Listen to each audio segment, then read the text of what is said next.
நேரம் 6 மணி. இலங்கை ஒலிபரப்பு கூட்டுத்தாபனம் செய்திகள். செய்தி ஆசிரியர் பிரியதர்ஷினி செல்வத்துறை. வாசிப்பவர் தயாளினி காயாம்பு. முதலில் தலைப்புச் செய்திகள். நாட்டில் புதிய விவசாயத்தை உருவாக்குவதற்கான திட்டம் உள்ளதாக ஜனாதிபதி தெரிவிப்பு. நாட்டின் பல மாவட்டங்களுக்கு மோசமான வானிலை குறித்த எச்சரிக்கை விடுக்கப்பட்டுள்ளது. சீரற்ற காலநிலை காரணமாக பல ரயில் சேவைகள் ரத்து. 2024 ஆண்டு வீதி அபிவிருத்தி வேலைத்திட்டத்தின் கீழ் அமைச்சர் கலாநிதி பந்துல குணவர்தன தலைமையில் மற்றொரு திட்டம் மக்களிடம் கையளிக்கப்பட்டது. காசா பகுதியில் மேலும் 3 இஸ்ரேலிய பணைய கைதிகளின் சடலங்கள் கண்டெடுக்கப்பட்டுள்ளன. இனி விரிவான செய்திகள்.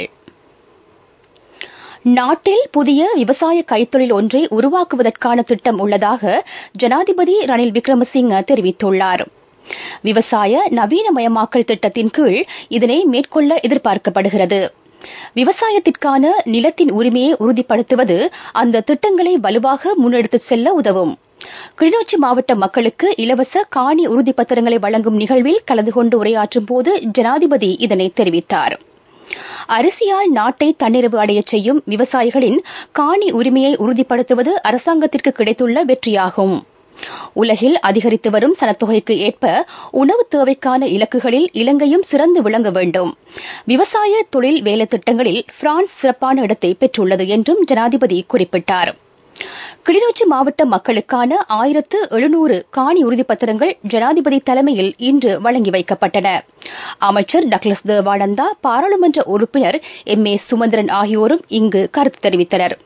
பாராளுமன்ற உறுப்பினர் தர்மலிங்கம் சித்தார்த்தன், முன்னாள் ராஜாங்க அமைச்சர் விஜயகலா மகேஸ்வரன், வடமாகாண ஆளுநர் PSM சார்ல்ஸ் ஆகியோர் இந்நிகழ்வில் கலந்து கொண்டனர். இன்றைய தினமும் கடற்பிரதேசங்கள் பலவற்றிற்கு எச்சரிக்கை அறிவிப்பு வெளியிடப்பட்டுள்ளதாக வளிமண்டலவியல் திணைக்களம் தெரிவித்துள்ளது. அவை நாளை நண்பகல் 12 மணி வரை அமுலில் இருக்கும். அதன்படி மன்னாரில் இருந்து கொழும்பு, காலி மற்றும் ஹம்பாந்தோட்டை முதல் வெண்தோட்டை ஊடாக பொத்துவில் வரையான கடற்பரப்புகள் கொந்தளிப்பாக இருக்கும் என திணைக்களம் தெரிவித்துள்ளது. அந்த கடற்பரப்புகளில் காற்றின் வேகம் மணிக்கு 70 கிலோமீட்டர் வேகத்தில் அதிகரிக்கலாம். எனவே கடற்றொழில் மற்றும் மீனவ சமூகத்தினர் மறு அறிவித்தல் வரை அந்த பகுதிகளுக்கு செல்ல வேண்டாம் என்று அறிவுறுத்தப்படுகிறார்கள். நாட்டை சூழவுள்ள ஏனைய கடற்பரப்புகளில் காற்றின் வேகம் மணித்தியாலத்திற்கு 40 தொடக்கம் 60 கிலோமீட்டர் வரை வீசக்கூடும். மன்னாரில் இருந்து கல்பிட்டி, கொழும்பு, காலி, ஹம்பாந்தோட்டை முதல் பொத்துவில் வரையான கடற்பரப்புகளில் 3 மீட்டர் வரை அலைகள் எழும்பக்கூடிய சாத்தியம் காணப்படுகின்றது. இதனால் மன்னார், கல்பிட்டி, கொழும்பு, காலி ஆகிய பகுதிகளில் இருந்து மாத்தறை வரை கடல் அலைகள் நிலத்தை நோக்கி வருவதற்கான சாத்தியக்கூறுகள் காணப்படுகின்றன.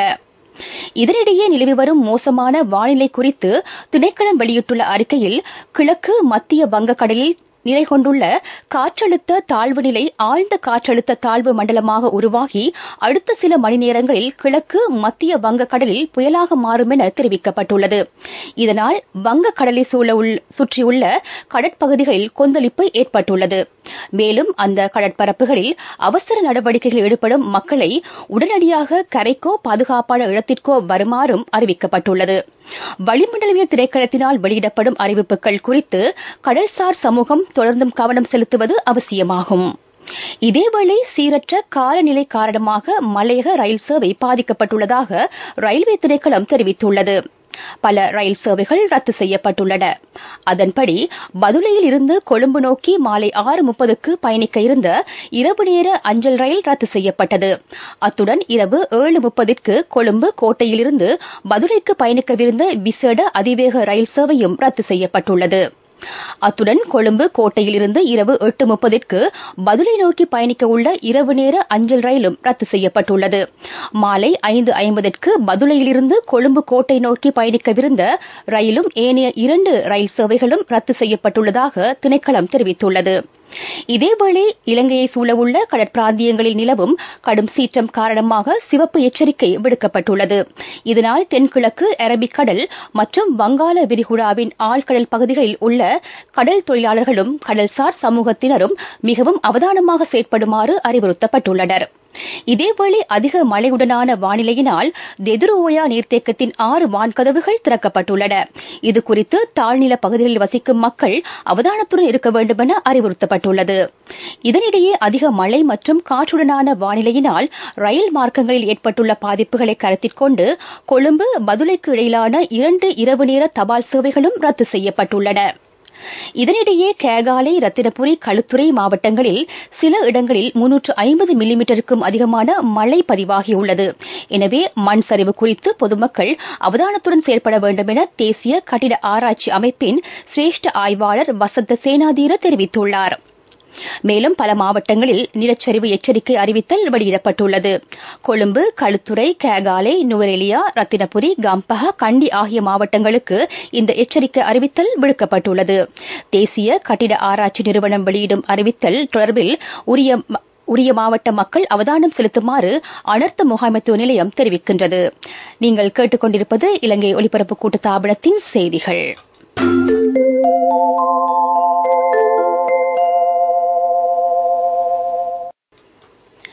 2024 ஆண்டிற்கான 1500 கிலோமீட்டர் வீதிகளை புனரமைக்கும் திட்டத்தின் கீழ் மற்றுமொரு வீதி திட்டம் மக்களிடம் கையளிக்கப்பட உள்ளது. அதன்படி பொல்கஸ் ஓவிட்ட வெனிவெல்கொல பாடசாலை வீதி அபிவிருத்தி செய்யப்பட்டுள்ளது. அதனை மக்களிடம் கையளிக்கும் நிகழ்வு அமைச்சர் கலாநிதி பந்துல குணவர்தன தலைமையில் இடம்பெற்றது. இன்று திறந்து வைக்கப்பட்டுள்ள குறித்த அபிவிருத்தி திட்டத்தின் கீழ் 1650 கிலோமீட்டர் தூரம் காப்பற்றிடப்பட்டு அபிவிருத்தி செய்யப்பட்டுள்ளது. ஊழியர் சேமலாப நிதியத்தின் நுண்பெறுமதி 2022 ஆண்டுடன் ஒப்பிடுகையில் கடந்த வருட இறுதியில் 11.5% அதிகரித்துள்ளதாக இலங்கை மத்திய வங்கி தெரிவித்துள்ளது. கடந்த ஆண்டின் மொத்த பெறுமதி 8.2% அதிகரித்துள்ளது. உறுப்பினர்கள் மற்றும் அவர்களின் சட்டப்பூர்வ உரிமையாளர்களுக்கு வழங்கப்படும் மொத்த பிரதிபலன்களும் 32.4% வரை அதிகரித்துள்ளதாக மத்திய வங்கி தெரிவித்துள்ளது. 2021 ஆண்டிற்கான மாணவர் தாதியர் பயிற்சிக்கான ஆட்சேர்ப்பு நேர்முக பரீட்சைக்கு சமூகம் அளிக்காத விண்ணப்பதாரர்களுக்கான மற்றொரு திகதியை சுகாதார அமைச்சு அறிவித்துள்ளது. அதன்படி நாளை 26ஆம் திகதி ஞாயிற்றுக்கிழமை காலை 8 மணி முதல் நேர்முக பரீட்சையை சுகாதார அமைச்சில் நடத்துவதற்கு தீர்மானிக்கப்பட்டுள்ளதாக சுகாதார அமைச்சின் நிர்வாக பிரதி பணிப்பாளர் நாயகம் சாமிக எச் கமகே தெரிவித்துள்ளார். குமாரகம மெனிக் கங்கையின் புதிய நுழைவு சுவர் அடுத்த மாதம் திறக்கப்பட உள்ளது. அதற்கென 15 கோடி ரூபாய் செலவிடப்படுகிறது. பஸ்நாயக்க நிலைமே திஷான் விக்ரமரத்னவின் யோசனையின்படி இந்த அபிவிருத்தி திட்டம் நடைமுறைப்படுத்தப்பட்டுள்ளது.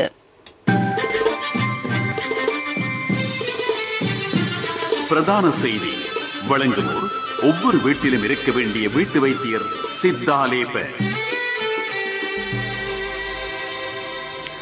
நாட்டை வங்குரோத்த நிலையிலிருந்து பாதுகாத்து இளைஞர்களின் தொழில் பிரச்சினைக்கு தீர்வு காண்பதாக ஜனாதிபதி ரணில் விக்ரமசிங்க தெரிவித்துள்ளார்.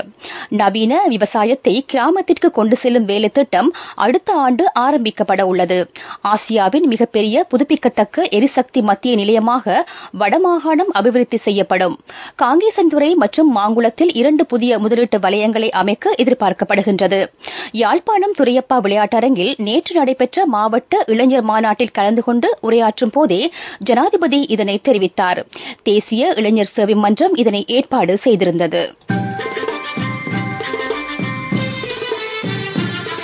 பிரதான செய்தி வழங்கியோர் ஒவ்வொரு வீட்டிலும் இருக்க வேண்டிய வீட்டு வைத்தியர் சித்தாலேப. உங்கள் கவனத்திற்கு இலங்கையில் 10 வயதிற்கு உட்பட்ட சிறுவர்களில் 60% கையடக்க தொலைபேசிக்கு அடிமையாகியுள்ளதாக ஆய்வொன்றின் மூலம் தெரியவந்துள்ளது. தென் மாகாணத்தில் உள்ள 400 பாடசாலை மாணவர்களிடம் வைத்தியர்கள் குழு ஒன்று மேற்கொண்ட ஆய்வில் இருந்து குறித்த விடயம் தெரியவந்துள்ளதாக விசேட வைத்திய நிபுணர் அமில சந்திரஸ்ரீ தெரிவித்துள்ளார். சிறுவர்கள் பலர் இரவு நேரத்தில் தூக்கமின்றி கவலையுடன் இருப்பதாகவும் இவர்கள் கல்வி நடவடிக்கையில் சரியாக ஈடுபடுவதில்லை எனவும் ஆய்வில் கண்டறியப்பட்டுள்ளது.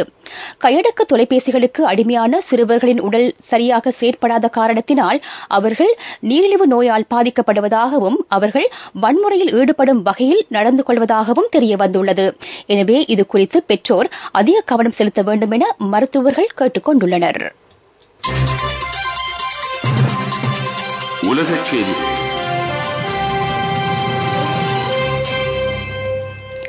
காசா மீதான தாக்குதல்களை உடனடியாக நிறுத்துமாறு ஐக்கிய நாடுகளின் உச்சநீதிமன்றம் இஸ்ரேலுக்கு உத்தரவிட்டுள்ளது. காசா பகுதிக்கு இலவச நிவாரணப் பொதிகளை வழங்க இடமளிக்குமாறும் எல்லைக்கு குறுக்காக அமைந்துள்ள வீதிகளை திறந்துவிடுமாறும் உச்சநீதிமன்றம் உத்தரவிட்டுள்ளது. அவற்றை நடைமுறைப்படுத்துவதற்கான முன்னேற்றத்தை 1 மாதத்திற்குள் தெரிவிக்குமாறும் ஐக்கிய நாடுகளின் உச்சநீதிமன்றம் இஸ்ரேலுக்கு உத்தரவிட்டுள்ளது. காசா பகுதியில் மேலும் 3 இஸ்ரேலிய பணைய கைதிகளின் சடலங்கள் கண்டெடுக்கப்பட்டுள்ளன.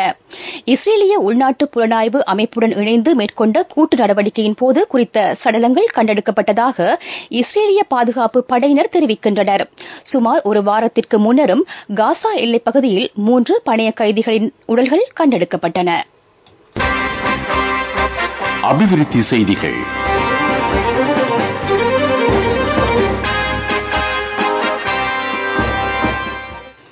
காலி கராபிட்டிய நகரம் அபிவிருத்தி செய்யப்படுகிறது.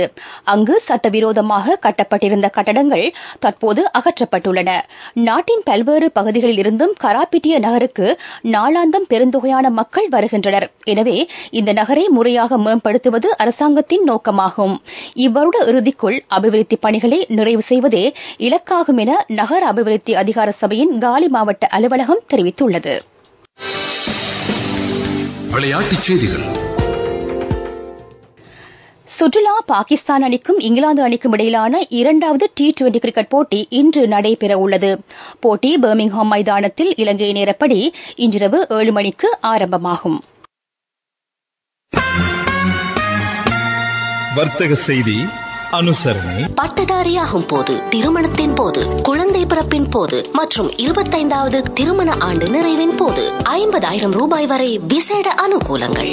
மாதாந்தம் 12,500 ரூபாய் வீதம் சேமித்திடும் ஸ்ரீ சேவிங்ஸ் சாம்பியன்களுக்கு மேலும் பணப்பரிசுகள். இலங்கை மத்திய வங்கியின் அறிக்கையின்படி அமெரிக்க டாலர் ஒன்றின் கொள்விலை 294 ரூபாய் 82 சதம், அதன் விற்பனை விலை 304 ரூபாய் 48 சதம். யூரோ ஒன்றின் கொள்விலை 318 ரூபாய் 66 சதம், அதன் விற்பனை விலை 332 ரூபாய் 13 சதம். ஜப்பானிய எண் ஒன்றின் கொள்விலை 1 ரூபாய் 87 சதம், அதன் விற்பனை விலை 1 ரூபாய் 95 சதமாகும் என இலங்கை மத்திய வங்கி வெளியிட்டுள்ள அறிக்கையில் குறிப்பிடப்பட்டுள்ளது. பட்டதாரியாகும் போது, திருமணத்தின் போது, குழந்தை பிறப்பின் போது மற்றும் 25வது திருமண ஆண்டு நிறைவின் போது 50,000 ரூபாய் வரை விசேட அனுகூலங்கள். மாதாந்தம் 12,500 ரூபாய் வீதம் சேமித்திடும் ஸ்ரீ சேவிங்ஸ் சாம்பியன்களுக்கு மேலும் பணப்பரிசுகள். பொருளாதார செய்திகள். ஏற்றுமதி விவசாய திணைக்களம் சூரியவெவ பிரதேசத்தில் மிளகாய், பாக்கு, மஞ்சள், இஞ்சி போன்ற பயிரினங்களை விரிவுபடுத்தி வருகின்றது. இதற்காக விவசாயிகள் விண்ணப்பிக்கலாம் என சூரியவெவ ஏற்றுமதி விவசாய அதிகாரி தெரிவித்துள்ளார். இதற்கான ஆலோசனைகளையும் உதவிகளையும் விவசாய திணைக்களம் வழங்குகிறது. காலநிலை அறிக்கை.